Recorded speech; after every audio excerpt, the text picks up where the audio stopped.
Eugene.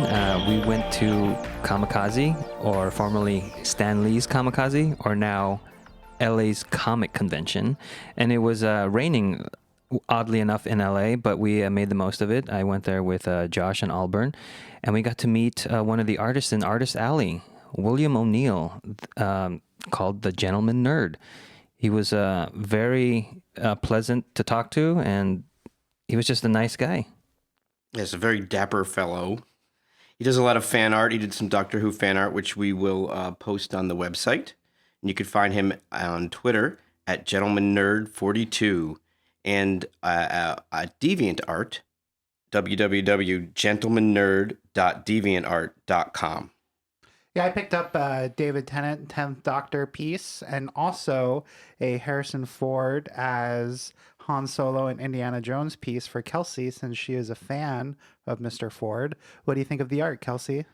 I love it. I did not go to Comic-Con, LA's Comic-Con, but when I came home, there were 3 of my favorite fictional guys on the table. One of them, David Tennant as the Doctor, and the other one, is the Harrison Ford piece, as I am calling it. It's a really cool split screen of like half of it is Han Solo and the other half is Harrison Ford. That's Indiana Jones. Oh yeah, sorry, yeah. Half of it is obviously I think of these guys, both of these fictional characters, as Harrison Ford, but half of it is Han Solo and the other half is Indiana Jones. It's like a split screen. It's really cool, and we just have to figure out where to put it up in our apartment. I say the bedroom, but I think it'll probably go in the office. Like on the ceiling or on the wall? You said it, not me. Yeah, so whenever we go to comic conventions, we're always on the lookout for any Doctor Who fan art. So we'll be plugging artists as we come across them along the way. Welcome to Who Knew. We are fans of the current series of Doctor Who, and here we discuss our likes, dislikes, and insights of the modern regeneration of the show. Today's episode is The Rise of the Cybermen, episode 5 of season 2. The Tardis arrives on a parallel Earth where Rose discovers her father, Pete Tyler, is alive, and an old enemy of the Doctor is rebooted. This episode is written by Tom McRae, directed by Graham Harper. It first aired on the 13th of May, 2006. The viewership peaked at 9.65 million viewers in the overnight ratings. Let's introduce ourselves. Hi, this is Brian. Hello, this is Frank. Hi, this is Auburn. Arlene. Hi, this is Kelsey. And this is Eugene. In a laboratory, aboard a blimp, world-renowned inventor and owner of Cybus Industries, John Lumick, watches as Dr. Kendrick activates a creature they have created by encasing a human brain into a robotic body. Knowing that his work would be shut down if anyone found out about the creature, Mr. Lumick orders it to kill Kendrick. Another scientist, like like Boomtown? Yeah, just like I just feel like there's this recurrence of like scientists who are like duped into like, helping these evil men fulfill their evil plot, but then they somehow always feel like at the end they can like steer it, and then they always get killed. So it's just kind of like, funny. It's almost a classic horror movie, opening type of thing, the mad scientist. And a lot of these episodes don't start with the Doctor or the companion. It's always a setup of something that you're going to know that they're going to enter into. It's like, is that standard? It's happened on the classic. It's a formula. Yeah. I do remember watching classic episodes, and you're watching the first part of the serial going, get to the Doctor. But I think there are some that did open up with the Doctor's storyline. At least this was short. It wasn't as long as the classic. Yeah, It was very quick. It. I like the beginning not being the Doctor and the companion. I think it's fun. It sets up the world. Yeah.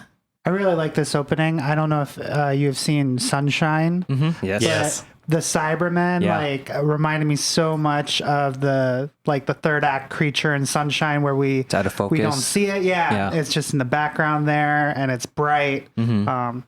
Yeah, I really like that about the opening. Yeah, and when Auburn and I were watching this together, Auburn and I are married for viewers who are new. Listeners. Auburn and I were watching this together, and I was like trying to place it, because it is a different opening. We're not with the doctor, we're not with Rose. So I'm like trying to place it. I'm like, ooh, Geneva's approval. Oh, it's like the Geneva. Are we in like World War II? Like, what's going on? And I like rewound, and I'm like, bio convention, Geneva's approval, ratify this. Is what the scientist is trying to tell the guy in the wheelchair, Lumic.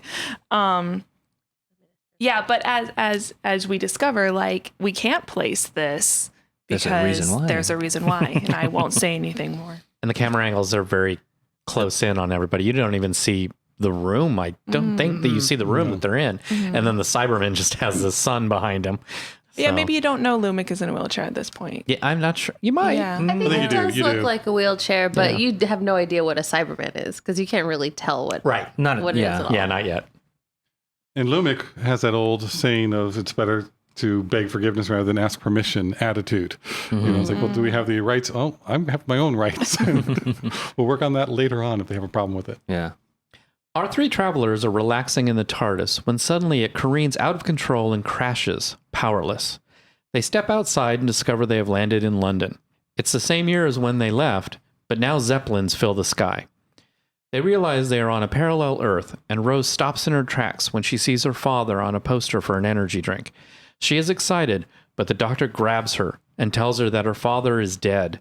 This Pete is not her father. She cannot see him, ever.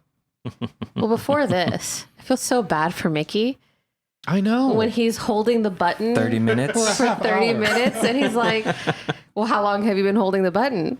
I'm It's like 30 minutes. 30 minutes. When can I have let it go? Oh, 10 minutes, 29 minutes ago? Yeah, it's really, I mean, taken on its own, it would be kind of funny, but we're doing this in order and seeing it as it progresses.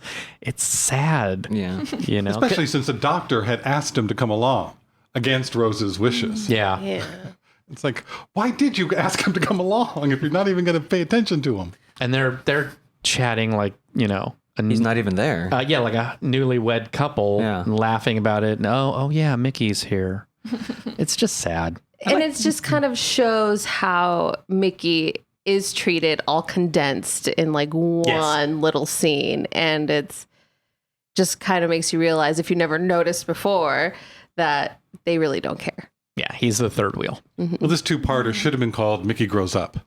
Yeah. You get that There you going through go. this. Because he's the one, he gets the parallel world pretty quickly before Rose, I think, gets what's going on.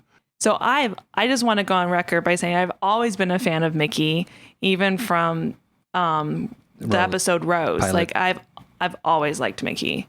So I just want to go on record by saying that. So if there's any other Mickey fans out there.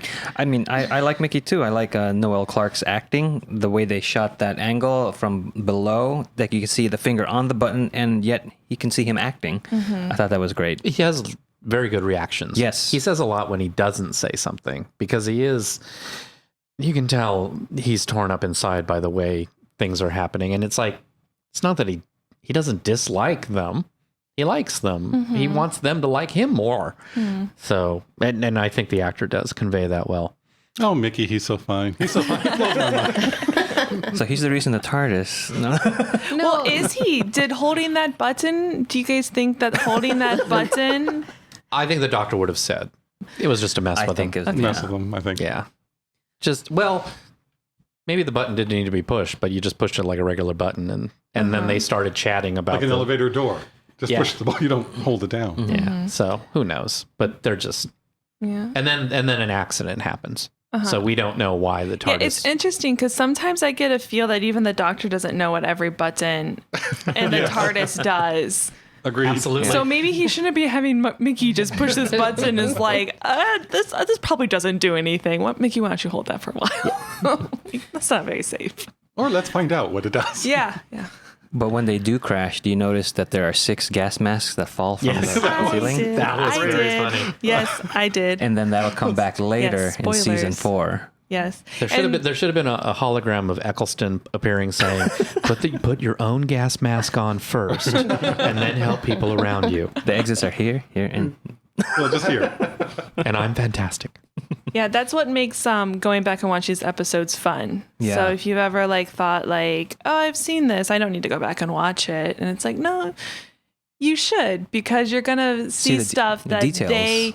they put in years before the payoff, and It's also It's good to fun. go back and see things after watching later episodes. Like with where- hindsight. Well, yeah, then you can watch where the characters were. You know where they're going, maybe, where they're not going. But then and also little things that get put into episodes that you don't even think of at the time, because this is introducing the concept of the void. The Doctor thinks they've gone into the void, which is the space between the universes. Yeah, the space between spaces. oh, okay, yeah, I know. Where It's that just comes in. it's just a throwaway thing, and then Totally you've got Mickey goes, and it looks like London. We're in London. So and that's the end of the discussion. But possibly in the future, the concept of the space between spaces will come back. And Mickey gets a one-up on the Doctor. Yeah. No. And this is jumping the timeline a little bit, but I was hoping to see the chameleon arch drop down as well. Yes. With the gas masks. But that would be jumping. That's Yeah. jumping. And one little thing, when they're looking at we're geeks. That just went right over my head. Yeah, I don't know. The Mine too. chameleon I'm arch. like, I don't know have what no that is. idea what you're talking about. It's a third season. Chameleon. It's still, We'll talk about it later. Okay. still, I don't pay that much attention to the episodes.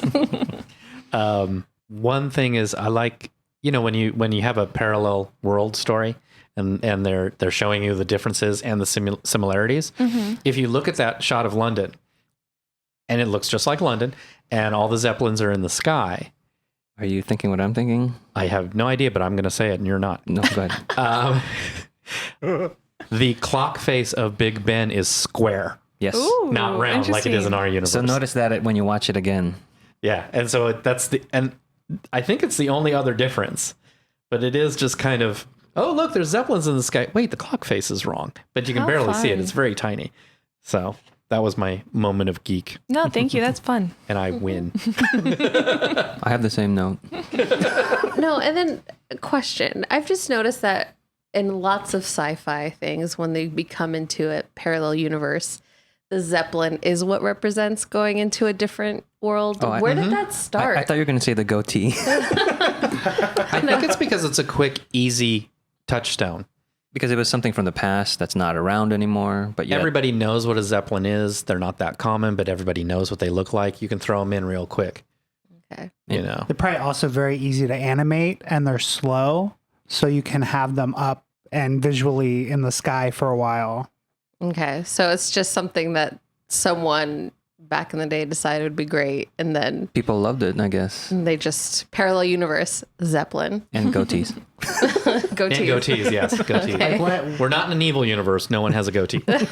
what do you think yet. of? Because it instantly reminded me of Fringe, I was thinking Fringe, Yeah. and then like they do a bunch of other. I just can't remember at the moment. But like they, Sky Captain. Sky Yeah, Captain. Hello there we Tomorrow go. did Zeppelins. Well, I mean, also Batman the Animated Series did that Oh, too, yeah. but it's not, it's like a hyper-real universe, not Yeah. a parallel universe It's also kind of a sign of steampunk too, isn't it? Where it's an old thing that's, method of flying that we don't use anymore. but yet it progressed in this universe. Yeah.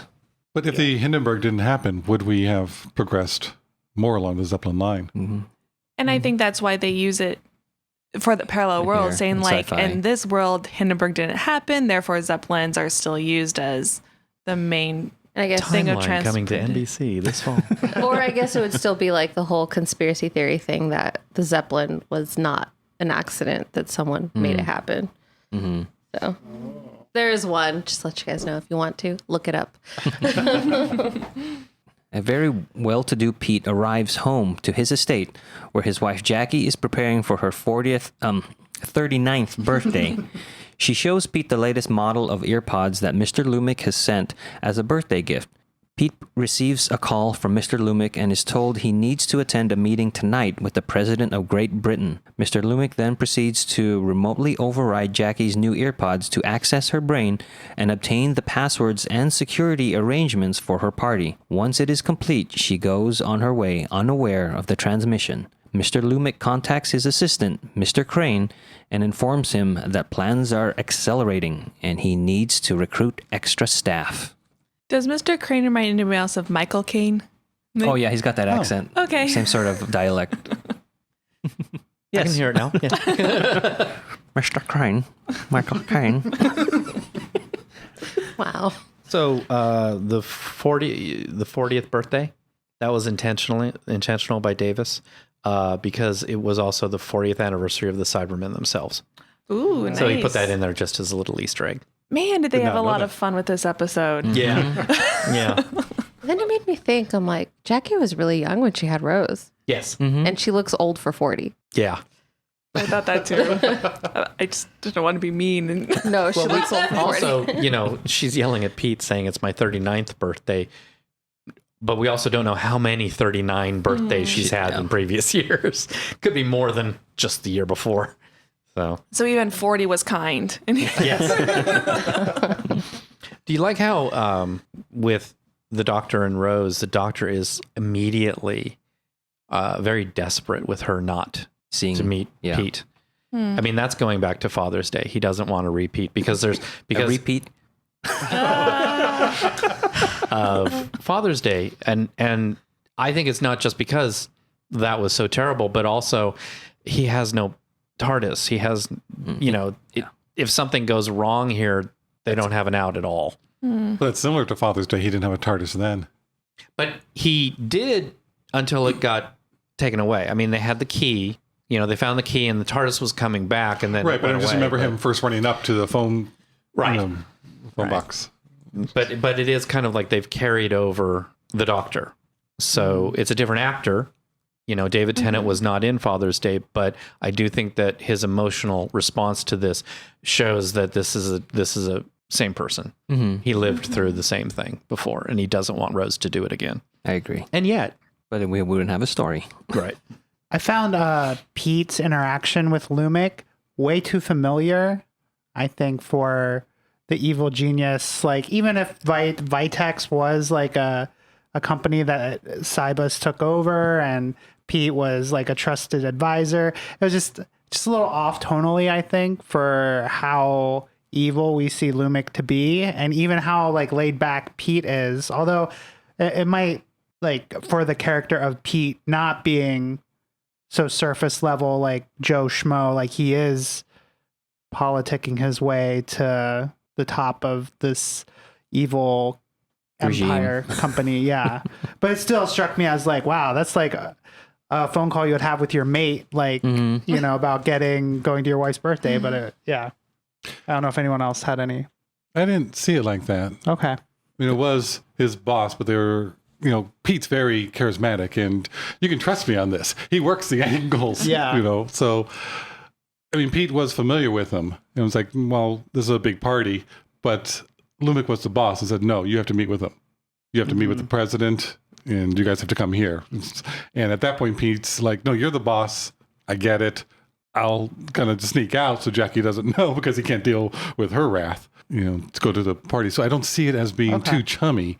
It's a little more relaxed, but he's a very charismatic person. So I think he knows how to schmooze people, and that's what he does. Yeah, could you guys help me understand why Pete was invited to that meeting in the first place? Because on rewatching this, I tried to figure that out because that struck me as odd the first time I watched this, and I was like watching it, being like, okay, I gotta understand, like, why is he invited? I think and you guys are shaking your head. No idea, because this is the same thing that I have. It's explained in the next It'll be episode. answered in the second episode, but it's not very good. But it is explained in the second episode, and if you watch it again, then it kind of makes you sense. get some of the subtleties of Okay. what Pete is doing. Yes. I don't know. It's an explanation. It's a But I'm doing the same thing. Simple I'm one. questioning, why is the head of a soda pop health drink suddenly the complete confidant of this overlord biomechanical thing? It's like there's a disconnect Yeah, that I mean, felt there. Yeah, I mean, I get that it gets us into that meeting. Yes. Yeah, but it But- doesn't make any sense. doesn't there are make two any things sense. that shows something is going on, and that's what triggers also a little later on the doctor going, "Wow, Pete's really well connected. Why? What is going on?" Okay. And then that part is explained in the second half. episode. Yeah. Okay. And I think it is a little flimsy. Don't get me wrong. No. But Yeah. it is explained. Yeah, it's like my For the husband setup. doesn't really watch Doctor Who like regularly, so he doesn't know like the order of things. So when he was saying it's like, so in this universe, he's the prime minister. Like to him, it just made him seem like he was more important than he really was. So didn't really connect him at all. So for a new viewer, No. But it is subtle in that. Well, we'll get to it. We'll get to it second. Yeah, no, Frank, I like that. I like that it's like it's supposed to be weird. It's supposed to be odd. It's supposed to be off, because then it triggers the doctor. It has the doctors have the same thought as we're having. It's just we're wanting to like Fast forward. We're wanting to rationalize it for. And when you talk about it more, if it was in this episode, but since it's a two-parter. Yeah, we have to talk about it next episode. Right. Okay, no, I think that helped. And also, as we record this, the iPhone 7 has just been released. And the big controversy is they don't have headphone jacks anymore. Now they have these things called ear pods. So watching this episode now, it's very much like well, prophetic? look at our future. We are so screwed. But do they have blue lights on them? No, actually, They might. They might. I Like think a some of them- Bluetooth. We're doomed. And then also, before we move on, this is when we first meet Jackie. And we see that, there's really kind of trouble in paradise, that they don't get along. They do kind of fight. And that we do meet their Rose, Yes. who is Rose the dog, who is this cute little terrier, but still their Rose is a dog. Oh, I just think that's hysterical. I also thought of the ear pods. Like if it actually would be something that would happen, it would be, there would always be those radical people that didn't want to be watched that would not wear them. Mm-hmm. So Yeah. You have to be off the grid. off the grid. There are people like that now. Yeah. No, that's what I'm saying. So if it was in this reality, it would not really be everyone that's connected. Right. And the ear pods, could they be any more bigger? Like, is I that distracting know. to anybody else? Yes, they're very distracting. I hate the ear pods. I hate the design. Like, what would that be? Would that be costume design or would it be props? Props, maybe? Yeah, the prop design. I don't know. It is so distracting for me. And I then- can't.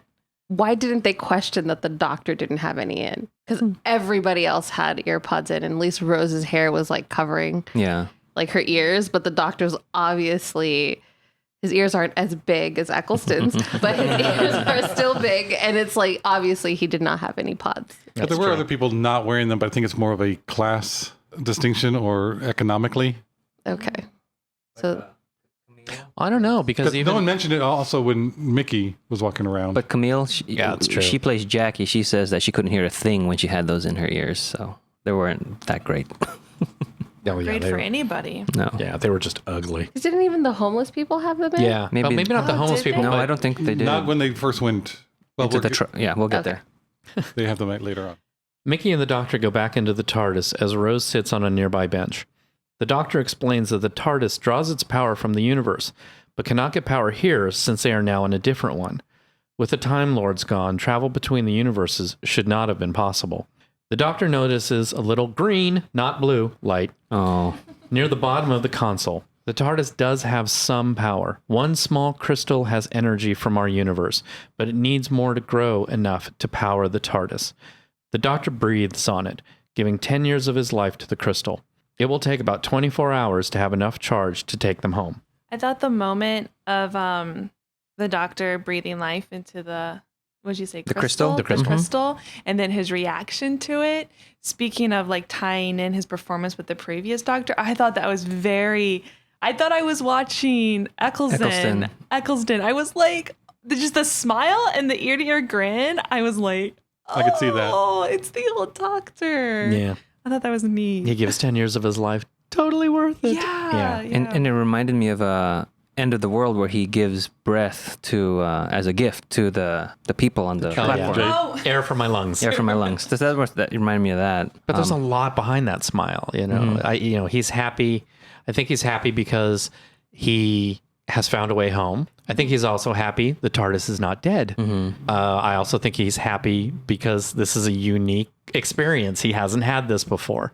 I think it's all three of those things all tied into the one gigantic smile, and it was totally worth it. The TARDIS is not just a machine, because it's not just powerless. It's dead. And that is a shocker. Yeah. So now he's happy again because the TARDIS will be saved.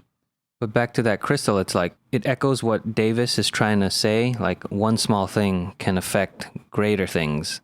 And so this ordinary crystal can have this big impact in a bigger universe. So I like that symbolism in that little moment. I just thought it was a cheap trick to power up the TARDIS. Either or, it works both ways. I like your idea, but it is just a very convenient. Oh, For wait, sure. We do have a little. But if you think about it in hindsight, I also liked in this scene, I only noticed it the second time, but Mickey is like parroting. He's echoing, yeah. The doctor's gestures and how he's standing. Like the doctor crosses his arms and Mickey sees that and crosses his arms and sits next to him. So it's like a respect from Mickey, I think, like trying to emulate the doctor, but also... this is probably the first time that he's had without Rose, just him and the doctor. So he's trying to like chum it up. Yeah. With the I never doctor, thought of make that. a I love that. connection. Thank you. Yeah. they mentioned that on the commentary, so that's cool. You picked that up without having the commentary available to you. That's right. I did not. 1 point for Albert. Well, we also set up kind of the end of this season. And Yes. there's a lot going on in this one scene. We'll get to that. Spoilers. Mr. Crane takes a large truck to a homeless camp and tells the people there that he has food inside the trucks for them. Jake, a resistance fighter who is there to film the abductions, jumps out from hiding and tells a homeless man not to go into the truck. He says that these people are responsible for the sudden rise in the amount of missing persons. The man is so hungry that he enters the truck anyway. Once inside, he screams and tries to leave, but they close the doors on him. Sorry for the giggle. It's just, in case our listeners don't know, we are based kind of in the Los Angeles area. So I think most of us have had at least some Experience, interaction. and interactions with the homeless. And this is, a very, very cartoonish look at Simplistic. Yes, at what a homeless encampment and what people that haven't necessarily had a meal, a good meal, act like. So that's why I giggled. So you're saying like unrealistic for your experience? I think so. Like It is a parallel world, so maybe. yes, it might be, and it serves the story very well. And it's a trope that Doctor Who is not the only show that Does this. that plays the homeless in this light. As a non-skeptical human being that will question everything that happens when you come up to you. Right. If you're just like, free food, come on into my Like, truck. why? Like, oh, let's all go. Like, yeah, I don't think that would happen as simply as it did. in And this Jake scene. wasn't doing a very good job hiding. Yeah, this seemed to me it would parallel more to like concentration camps, World War II, where they said, oh, come over here. This is where we're going to feed you. If you get on the train, you're going to get a meal, you're going to get a shower, and you're going to have a new place to live kind of thing. But nope. No, it's not that. So And, not homeless. The fire barrel was even Like a had truck. the Cybus logo. Yeah. So they could have a very different relationship with Cybus Industries, and this might have been. Does the Cybus logo remind you of anything? It should. Now. It reminds me of something now, not before. It looks like the sidewards Uber Yeah. logo. Yeah. And now when I'm driving around and I see an Uber sticker on a car, I'm like, Cybus. Especially if they don't stick it on correctly. They stick it a Yeah, little bit they stick more it the wrong up. way. It's more like this, like the power sign, and then you turn it sideways, it becomes the C. Power sign on a Yes. computer or things So, like that. Yeah, but it also looks like the current Uber. icon. And it's just like, oh, wow.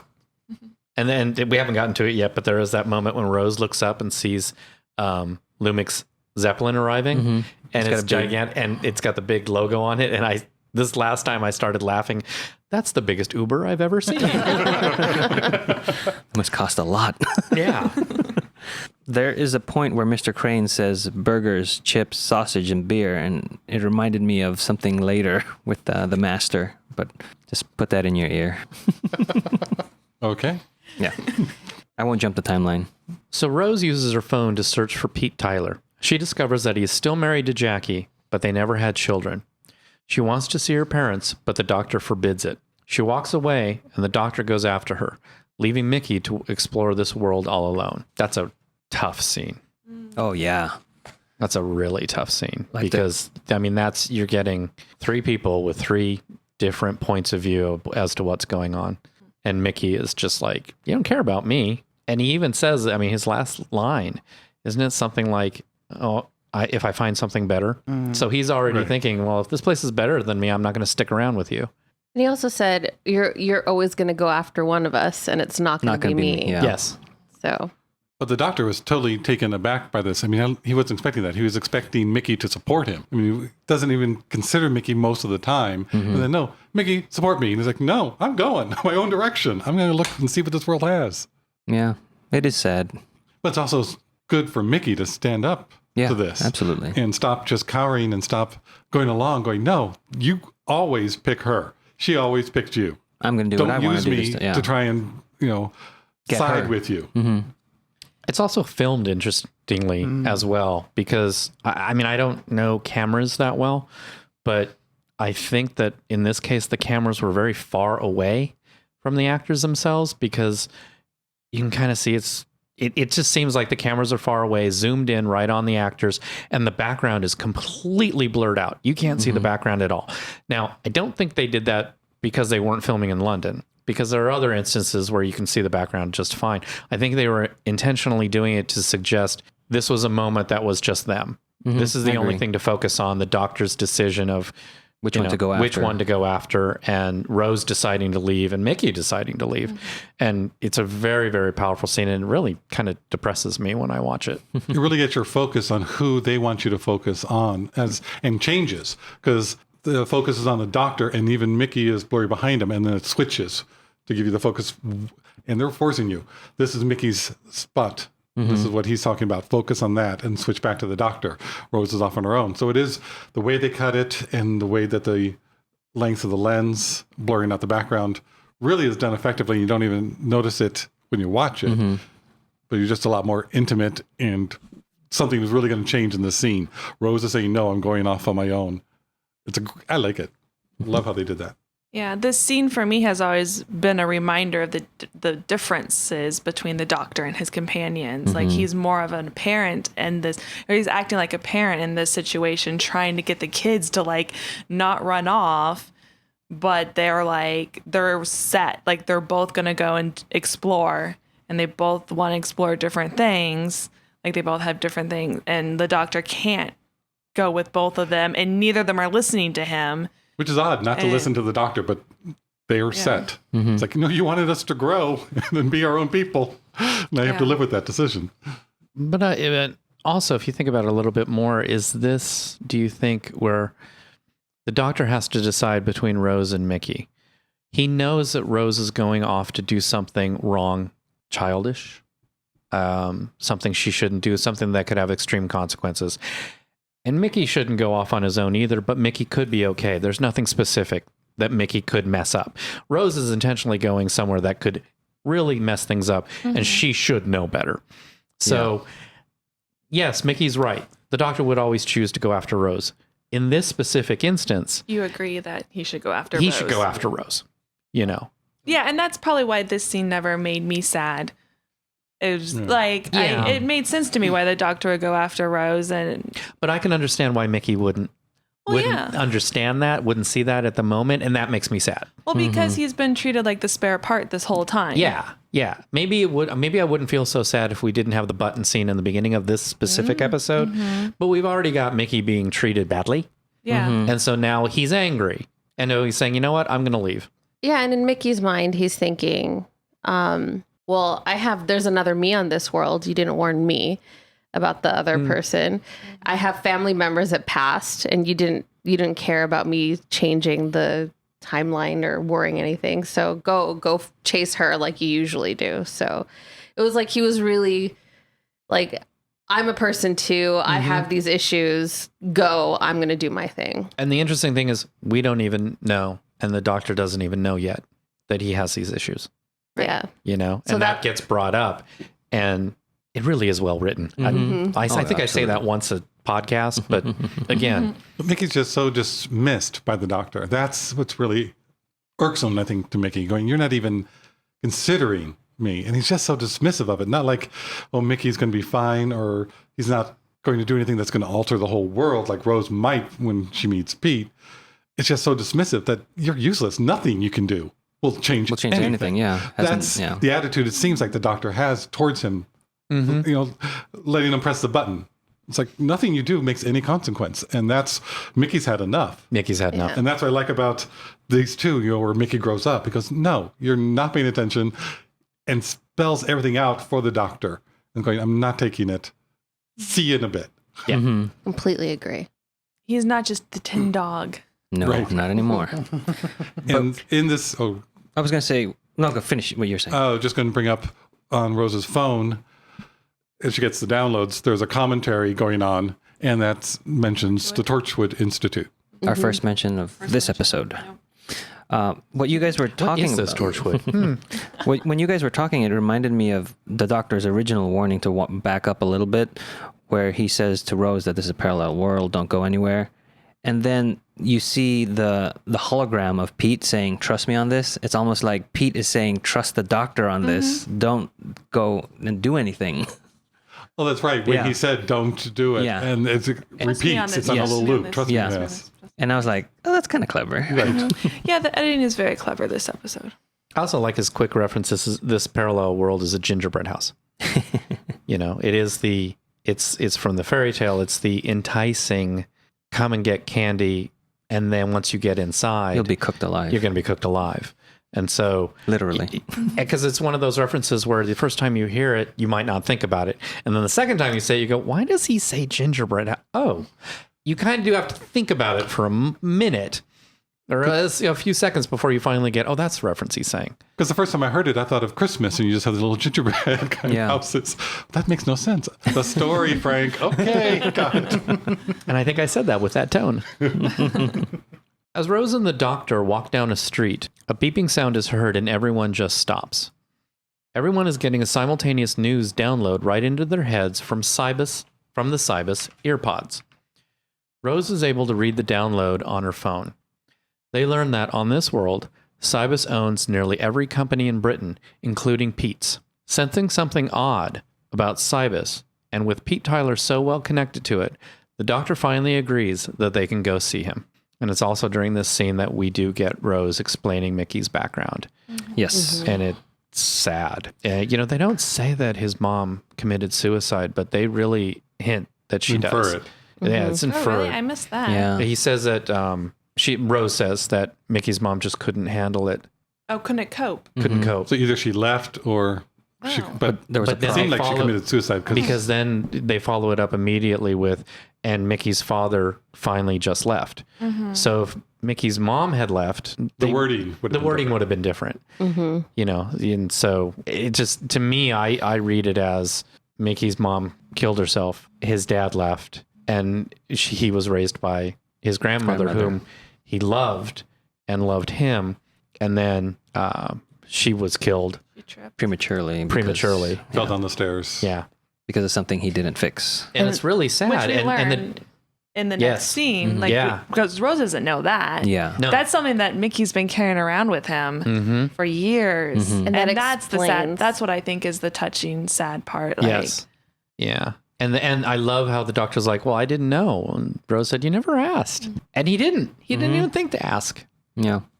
And that also explains Mickey's personality, like why he's always seeking for approval and following people around saying, I want to be your friend, or I will wait for you, because he's never had anyone be consistently there. And he's probably been waiting for his dad or anyone to come back and be there for him. So And he won't let go of Rose because he won't lose another again. person. Yeah.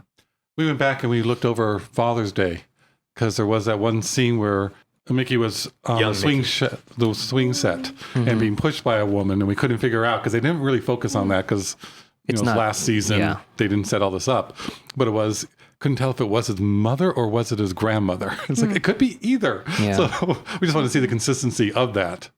And then even in the pilot episode, Rose mentions, now I have to tell Mickey's mom that, because he was the plastic head. Oh, that Oh, was really?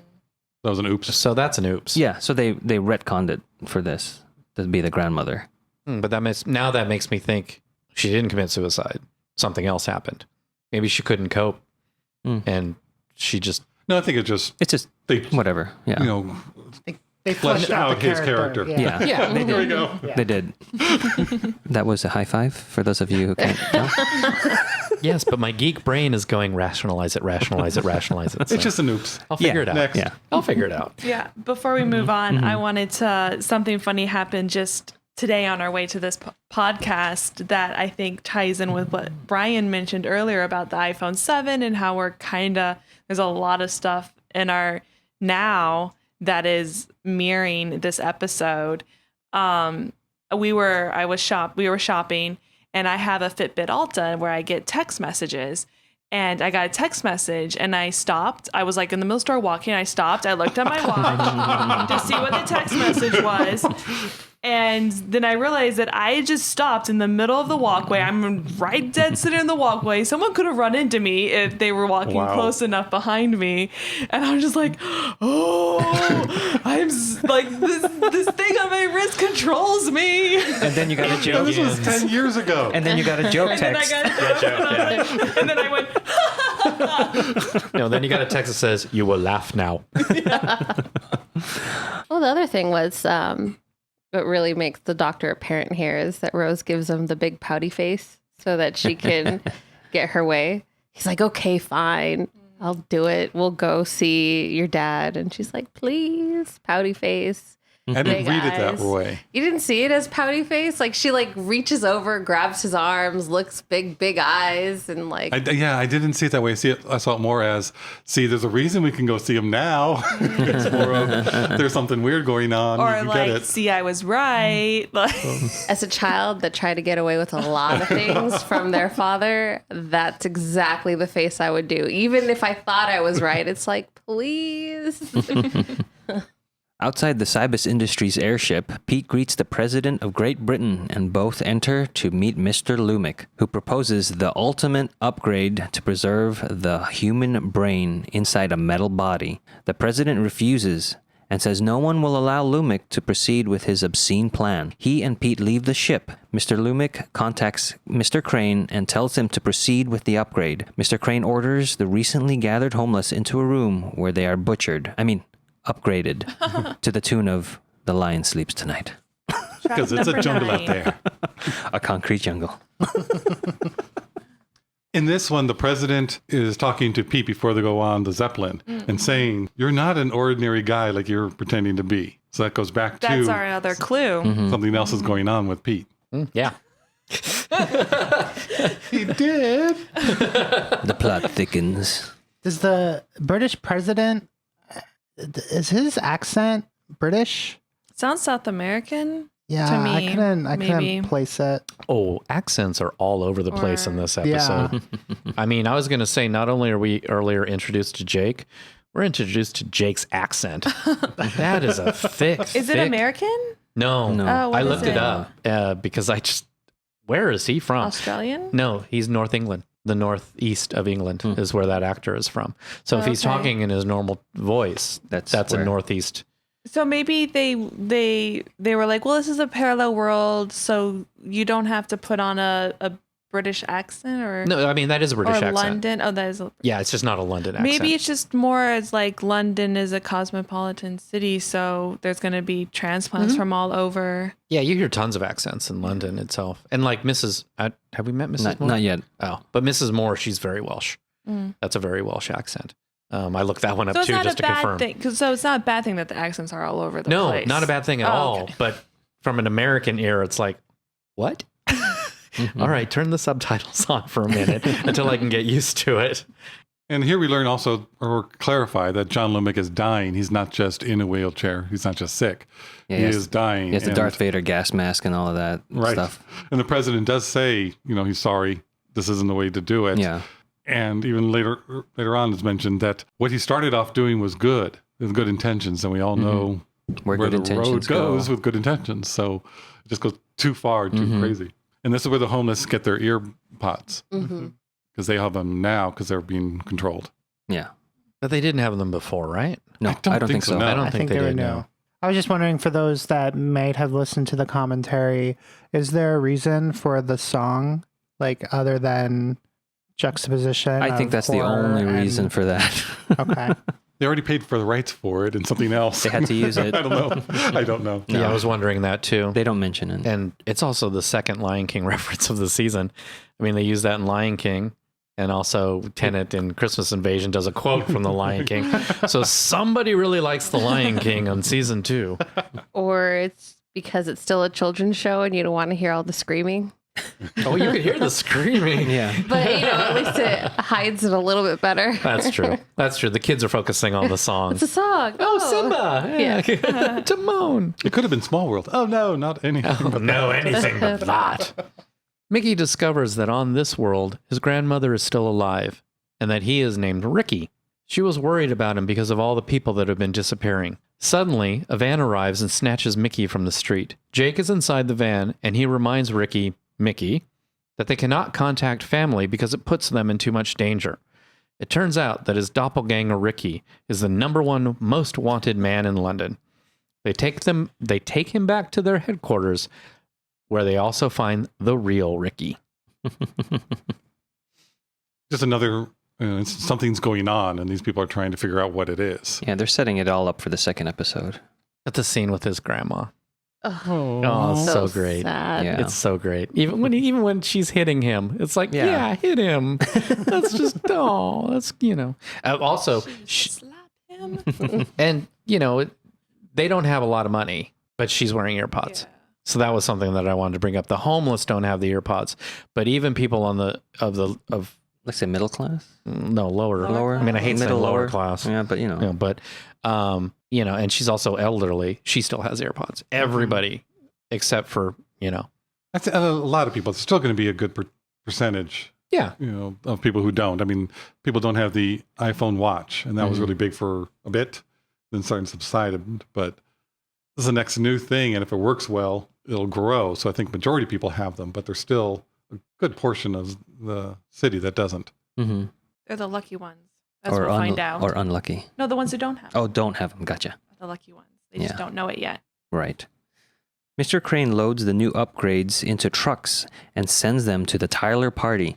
Meanwhile, Ricky, Jake, and another resistance fighter, Mrs. Moore, scan and question Mickey.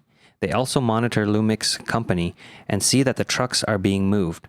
Now is their chance to find out what Cybus is doing and bring down Lumic. They believe that Mickey is Ricky's brother and take him along. That's a good scene for Mickey fans like me when Mickey's tied up to the chair. Yeah. Yes. Being Shirtless. questioned. Yes, it is. Mickey, looking good, Mickey. And then there's 2 Mickeys. Yeah. The one shirtless does look better, though. For sure. We're looking at London's Most Wanted. I'm bad at accents. That's never stopped me. We know. And we get a little more information that they are a group called the Preachers. Yes. Because they preach the gospel of truth, that the earpods are wrong, something's going on. They find out that they're being supplied with information from Gemini, whoever that is. They find out to monitor the trucks. Because they said, the information Gemini but gave us. But is that important to us? Like, is that a reference to... Just putting it out there too. Oh, okay. Put it Just in in your case. ear, like a little ear pod, and just So see it if is it grows. important. It is important. Yeah. Spoilers. Maybe. But it is something that's so quickly said, you wouldn't hear it usually. Mickey with his shirt off. Mickey with his shirt I know off. that. I don't know anything in this scene because I'm Mickey with his shirt off. Same.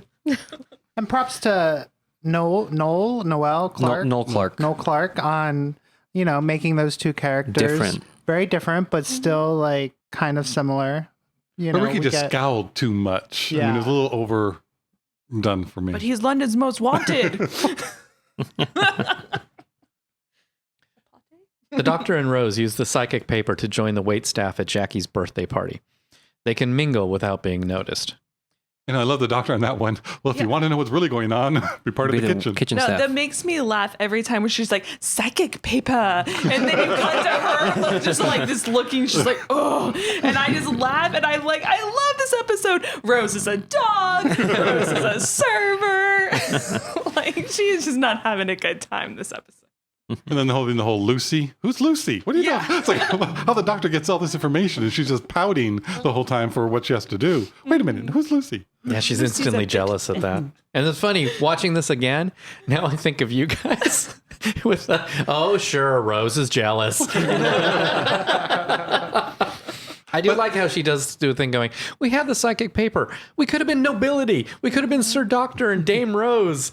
And it's like, oh yeah, they are Sir Doctor and Dame Rose from Victorian times. I mean, they legitimately are. I've forgotten that. I love how Rose found out that she is the dog.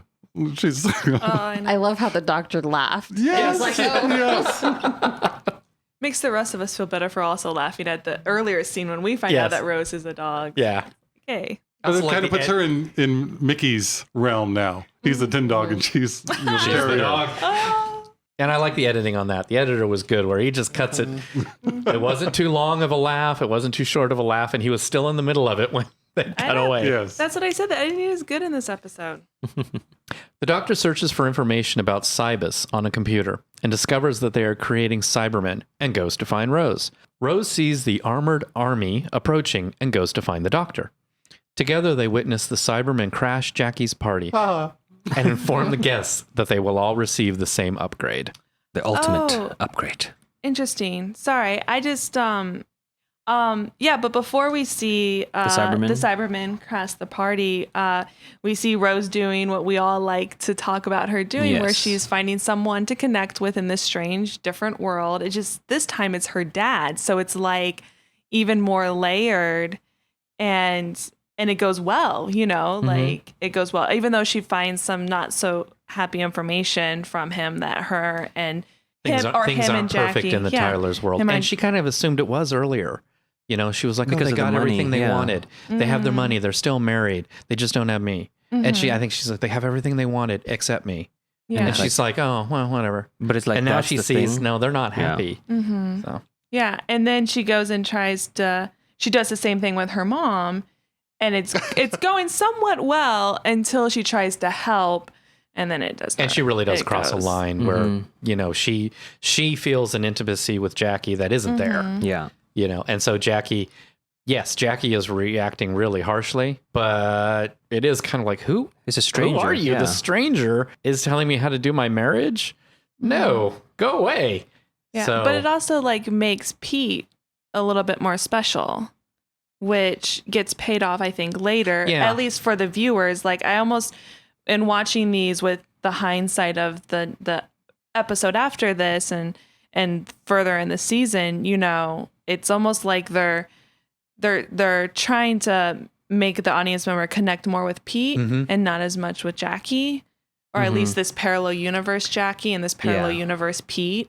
Like, we should like Pete more, I feel, than Jackie. But Jackie, we know Jackie. We've seen her in several episodes. And how long did it take her for her to like the doctor? That's her personality. Yeah. She doesn't like people right off the bat. So. and in this world, that Jackie would be worse because that Jackie has money and can push people around because she has money. And she doesn't have Rose. She doesn't have her daughter. Right. She doesn't have a calming she does which we have talked Rose. about Rose She does have Rose. Yes. Rose being Different Jackie's anchor. Yes. And she doesn't. in She the has real no universe. anchor in this world. So again, it's kind of sad.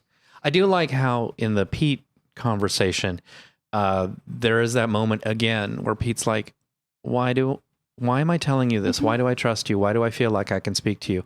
And again, it goes back to that Father's Day moment where it's like, it's your daughter, and just on some level, even though it makes no sense, you just know your daughter. Yeah, it does mimic Father's Day very much that they get along and her and Jackie don't are fighting.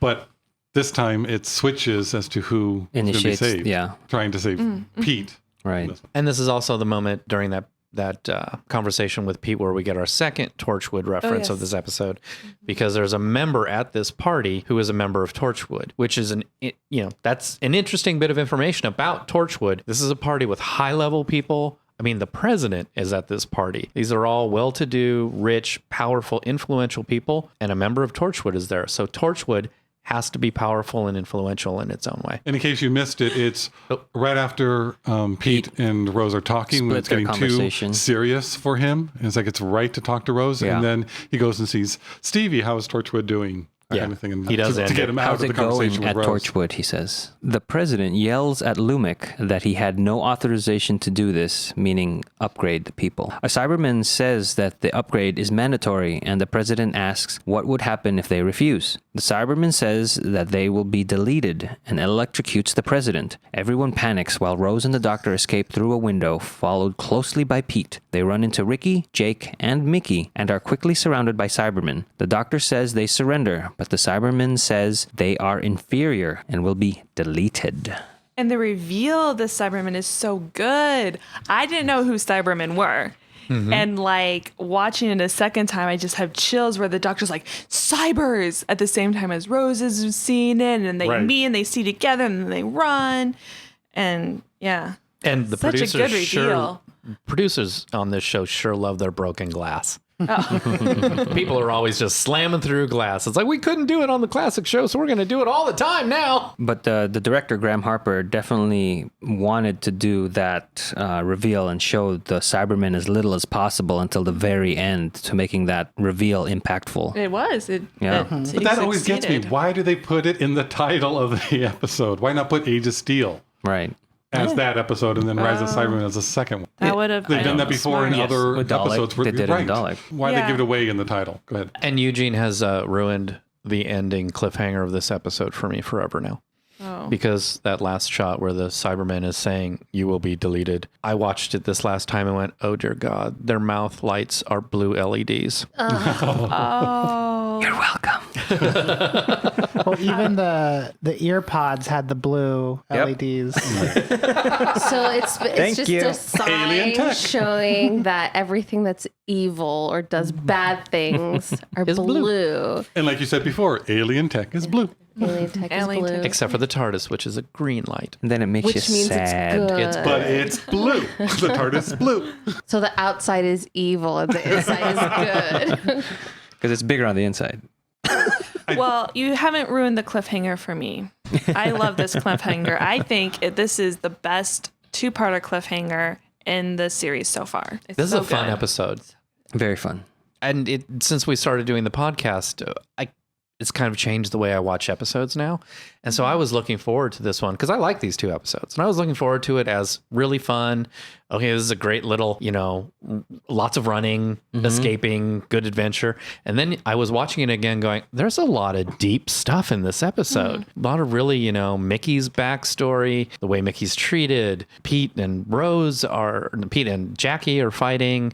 There's a lot of heavier things in this episode than I was expecting, and it's all really good. That's interesting. I was not looking forward to rewatching, but watching it, I'm like, this is a cool episode. I like this episode now. I would have didn't Bad know. Wolf, I think, for me, as a the better- best cliffhanger.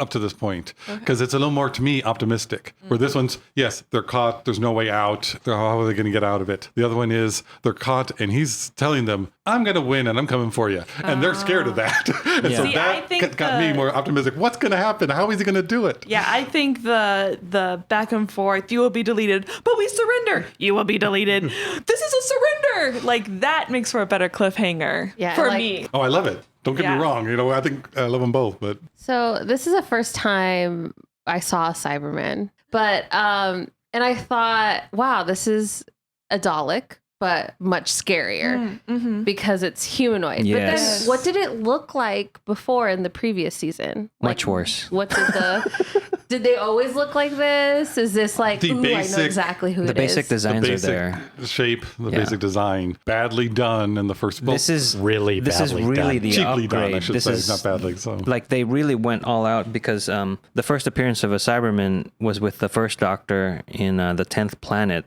And so this really marks the 40th anniversary of that. And they went with the Art Deco look rather than like a man in a suit, like a silvery suit.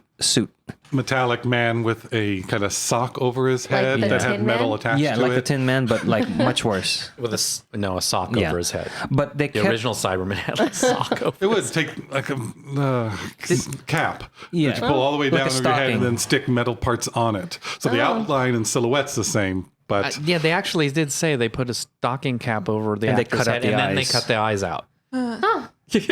So we have So here not as good. we have here a toy of a Cyberman that's from the show we're watching, and I'll point out the things that they kept, like the eye holes and the blank like stare. They kept that, and then the handle on the head to the The ears. headphones. Yeah, they kept that, the ear pods, if you will, and then the handles on the limbs. They kept that too, but then they added this Art Deco look to it, and I think it's really an upgrade. I don't know. It shows that Plus, they they're put the Cybus logo right on the chest of the Cybermen, so that each Yeah. Cyberman now is a big C to on their indicate, chest. yeah. Where before it was just a panel, pretty much of just extra computer parts. It was weird. I mean, every time you saw a Cyberman in the classic show, they did get better. They kept looking. Yeah. They kept getting upgraded, but then this one to Yeah. me is the ultimate upgrade. But it is one of those you really kind of look at it and go, wow.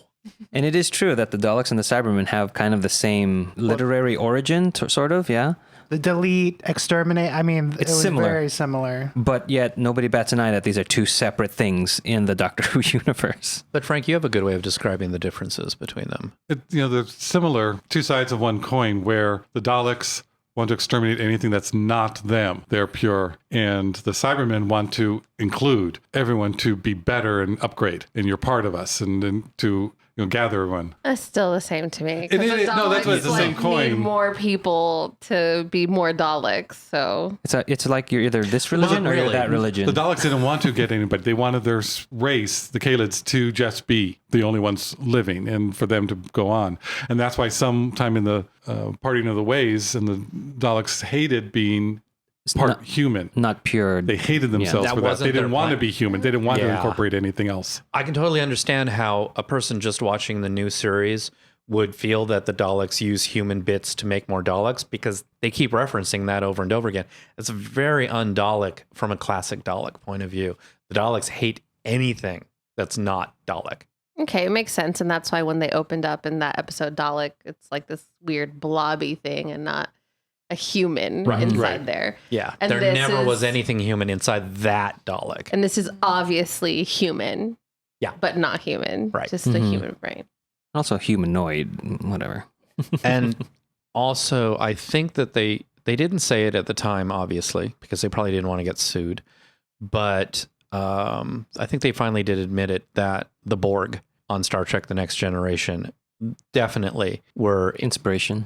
they were inspired by the Cybermen. So it was because the Borg are basically the same thing as the Cybermen. So going back to the best cliffhanger ever, the best Cybermen cliffhanger is when Riker tells Worf to fire. There it is, Again, people. over my head.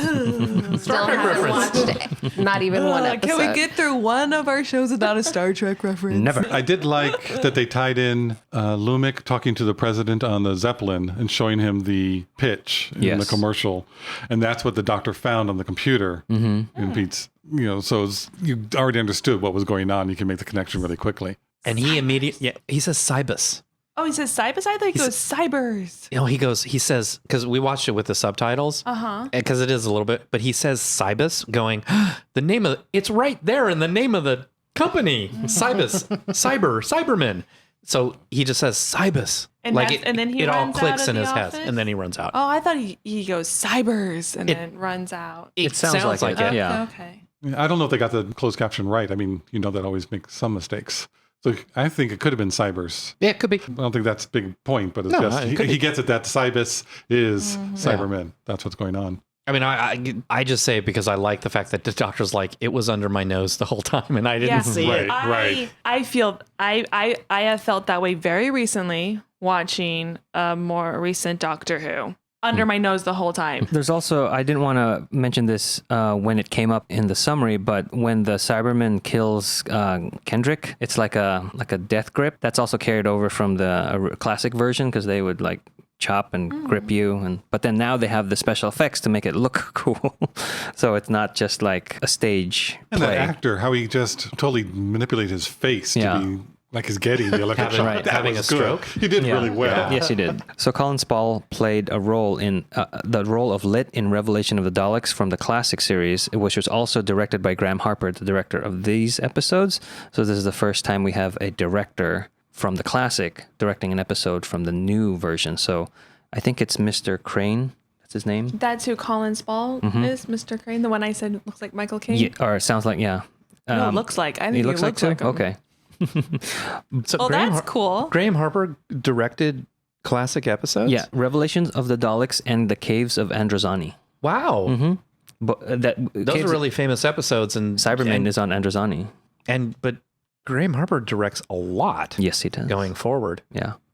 And then also the guy that plays Lumic and the Doctor have a connection. Roger Lloyd Pack and David Tennant previously worked together in Harry Potter and the Goblet of Fire. Barty Crouch, Senior and Junior. Junior, yes. So there's that. Little You're no son of mine. That's all I could think of when I was watching, watching it, these though. two. That's all I could think about. I'm like, oh, the Minister of Magic is on this episode. Hello, Father. And Roger Lloyd Pack injured his leg, so that's why they had to write him in a wheelchair, Mr. Lumic. Really? I didn't know that. Who is this episode good for? We will start with Alburn and go this way. I think that this episode would be good for everybody. It was a really good episode. It gave us a good look at Mickey backstory, at Rose's relationship with the Doctor and with her family. Yeah, I like it. I'd say for everybody. Yay, everybody. I would put it in the second category. I don't think it's good for a new viewer because it doesn't quite have the bad person yet. You don't know what's going on until the very end of the episode and has a great cliffhanger. But if you're just introducing it, you kind of want to have more of a complete understanding of what's going on. I think there's too much backstory with Rose, Mickey, the whole relationship Rose has with Pete, and why that seems a little bit more important. You just find out that, oh, her father had passed away in the old one, but you don't have that same feeling about it. So I just think it's not the best one to show somebody brand new to it for myself. But most everybody, I think it's a really good episode, so I think most people would like it. Oh, casual. The second category, yeah, which is casual. And I would do it for, this one, it's kind of weird. During the podcast, I've kind of changed my mind. But no, I'm going to stick with it. I wouldn't show this to a new person. I would show this. I think this is a good episode for a casual person as well. So I agree with Frank. I do think that somebody who would be completely new to this might get confused by the relationships between the characters a little bit. But listening to you guys talk about it, I kind of thought, well, no, this could be good for a new person, but no, I'm going to stick with my guns. It's good for a casual viewer. If they're slightly familiar with Doctor Who, they'll enjoy this. I went into this episode, not the thing that we're doing, but watching it saying, this is just a Die Hard episode, because I had the memory of it being really scary and really dark. And I was like, this is going to be one of the Die Hard ones. But after watching it, being a fan of Doctor Who, I was like, I love this episode now. So I'm going to say that this is good for the category number 3 for fans and diehards. I don't want to say casual, just because as a casual viewer back in the day watching this, I didn't like this episode. It was just too dark, too scary. But now as a fan, I'm like, this is a fan favorite of mine now. And that's pretty cool, because I went in thinking it was going to be a Die Hard, but I'm going to say category 3, fan. Sounds like an earthquake for a tornado. I agree with Kelsey. I think you have to be already a fan to really like this. It's a good episode, but you have to like sci-fi. You have to know Doctor Who, and you have to be familiar with the characters to really feel all the different emotions that this episode can offer. So just a new viewer would be like, this what is means this? what? Right. So For me, having watched this now with all this information and then having watching classic episodes, this episode holds much more weight to me because of the stuff I've seen before. And I kind of geek out and nerd out at how upgraded and better the Cybermen are. And for me, I guess it falls in between a casual and a fan, but I'm leaning towards casual. That wraps up The Rise of the Cybermen. Join us for the conclusion episode, The Age of Steel, when the future becomes the present. Thank you for listening to this episode of Who Knew? Our wonderful theme music is by Michael Grady. You can find his work at theuniverseexplodes.com. You can find this show in several places. Follow us on Twitter at Who Knew Podcast. subscribe, review, and listen to us on iTunes and Stitcher. Or our YouTube channel, youtube.com/whoknewpodcast. All of our episodes are on whoknewpodcast.com. You can leave comments there or email us at whoknewpodcast@gmail.com. This podcast is inspired by Doctor Who. The longest running sci-fi show in history. And especially the revival spearheaded by Russell T. Davis. Thanks to Russell. Sydney Newman. Verity Lambert. Ron Grainer. And all those involved in the adventures of our favorite Time Lord. Your work continues to inspire and entertain. Yeah, are we wrapping up? Yes, we are. Do not We need to leave that in. Do not put that in. That'll be after, as the music's fading out.